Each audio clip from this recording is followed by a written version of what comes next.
Évangile de Matthieu, chapitre 5. Le vrai bonheur. Jésus voit les foules qui sont venues. Il monte sur la montagne, il s'assoit et ses disciples viennent auprès de lui. Jésus prend la parole et il les enseigne en disant « Ils sont heureux ceux qui ont un cœur de pauvre, parce que le royaume des cieux est à eux. Ils sont heureux ceux qui pleurent, parce que Dieu les consolera. Ils sont heureux ceux qui sont doux, parce qu'ils recevront la terre comme un don de Dieu. Ils sont heureux ceux qui ont faim et soif d'obéir à Dieu, parce qu'ils seront satisfaits. Ils sont heureux ceux qui sont bons pour les autres, parce que Dieu sera bon pour eux. Ils sont heureux ceux qui ont le cœur pur, parce qu'ils verront Dieu. Ils sont heureux ceux qui font la paix autour d'eux, parce que Dieu les appellera ses fils. Ils sont heureux ceux qu'on fait souffrir parce qu'ils obéissent à Dieu. Oui, le royaume des cieux est à eux. Vous êtes heureux quand on vous insulte, quand on vous fait souffrir, quand on dit contre vous toutes sortes de mauvaises paroles et de mensonges à cause de moi. Soyez dans la joie, soyez heureux, parce que Dieu vous prépare une grande récompense. En effet, c'est ainsi qu'on a fait souffrir les prophètes qui ont vécu avant vous.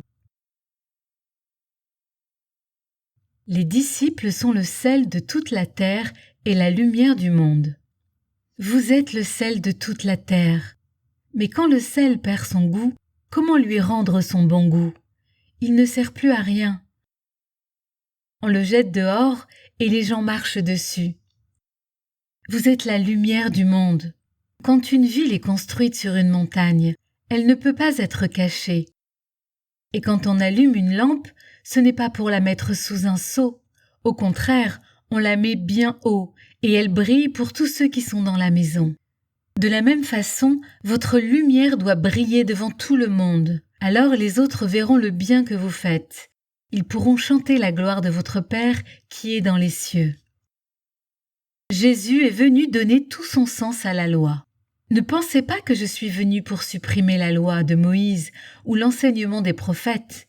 Je ne suis pas venu pour la supprimer, mais pour leur donner tout leur sens. Je vous le dis, c'est la vérité. Tant que le ciel et la terre dureront, on ne supprimera rien de la loi. On ne supprimera ni la plus petite lettre, ni le plus petit détail, et cela jusqu'à la fin du monde. Supposons ceci. Quelqu'un désobéit à un seul commandement, le plus petit de la loi, et il apprend aux autres à désobéir aussi.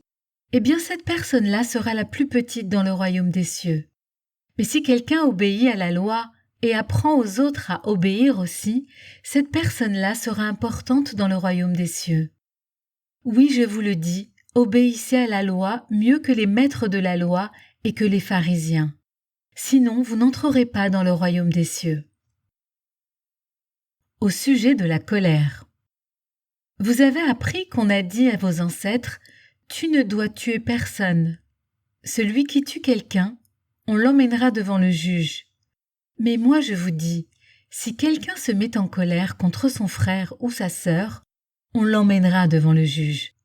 Si quelqu'un dit à son frère ou à sa sœur « imbécile », on l'emmènera devant le tribunal.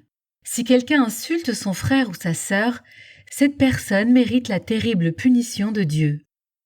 Donc supposons ceci, tu viens présenter ton offrande à Dieu sur l'autel. À ce moment-là, tu te souviens que ton frère ou ta sœur a quelque chose contre toi. Alors laisse ton offrande à cet endroit devant l'autel et va d'abord faire la paix avec ton frère ou ta sœur. Ensuite reviens et présente ton offrande à Dieu. Quand tu es encore sur la route du tribunal avec ton adversaire, mets-toi vite d'accord avec lui. Sinon, il va te livrer au juge, le juge va te livrer à la police et on va te jeter en prison. Je te le dis, c'est la vérité, tu ne sortiras pas de là si tu ne paies pas tout l'argent que tu dois. Au sujet de l'adultère.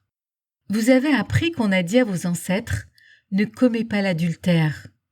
Mais moi je vous dis, celui qui regarde la femme d'un autre avec envie, celui-là dans son cœur a déjà couché avec cette femme. Si ton œil droit te fait tomber dans le péché, arrache-le et jette-le loin de toi. Il vaut mieux perdre une seule partie de ton corps. C'est mieux que de garder ton corps tout entier et d'être jeté dans le lieu de souffrance. Si ta main droite te fait tomber dans le péché, coupe-la et jette-la loin de toi. Pour toi, il vaut mieux perdre une seule partie de ton corps. C'est mieux que de garder ton corps tout entier et d'aller dans le lieu de la souffrance. Au sujet du renvoi des femmes. On a dit aussi, celui qui renvoie sa femme doit lui remettre une lettre de divorce.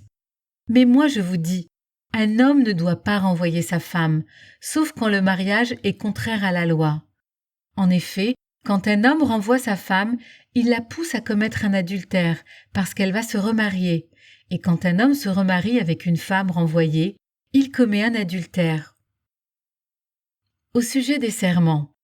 Vous avez appris aussi qu'on a dit à vos ancêtres « Tu ne dois pas être infidèle à tes serments, mais tu dois faire tout ce que tu as juré devant le Seigneur. » Mais moi je vous dis, ne faites pas du tout de serment.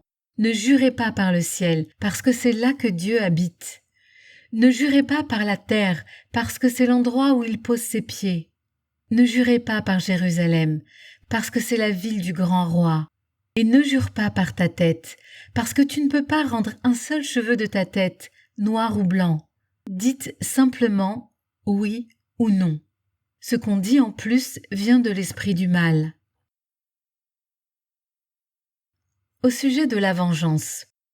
Vous avez appris qu'on a dit « œil pour œil et dent pour dent ». Mais moi je vous dis, si quelqu'un vous fait du mal, ne vous vengez pas. Au contraire, si quelqu'un te frappe sur la joue droite, tends-lui aussi l'autre joue. Si quelqu'un veut te conduire au tribunal pour prendre ta chemise, laisse-lui aussi ton vêtement. Si quelqu'un te force à faire 1 kilomètre à pied, fais-en 2 avec lui. Quand on te demande quelque chose, donne-le. Quand on veut t'emprunter quelque chose, ne tourne pas le dos. Au sujet de l'amour des ennemis, vous avez appris qu'on a dit « Tu dois aimer ton prochain et détester ton ennemi ». Mais moi je vous dis, aimez vos ennemis, priez pour ceux qui vous font souffrir. Alors vous serez vraiment les enfants de votre Père qui est dans les cieux.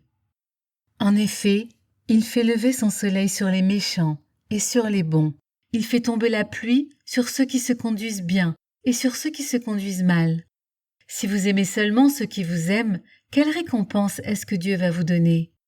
Même les employés des impôts font la même chose que vous. Et si vous saluez seulement vos frères et vos sœurs, qu'est-ce que vous faites d'extraordinaire? Même les gens qui ne connaissent pas Dieu font la même chose que vous. Soyez donc parfaits, comme votre Père dans les cieux est parfait.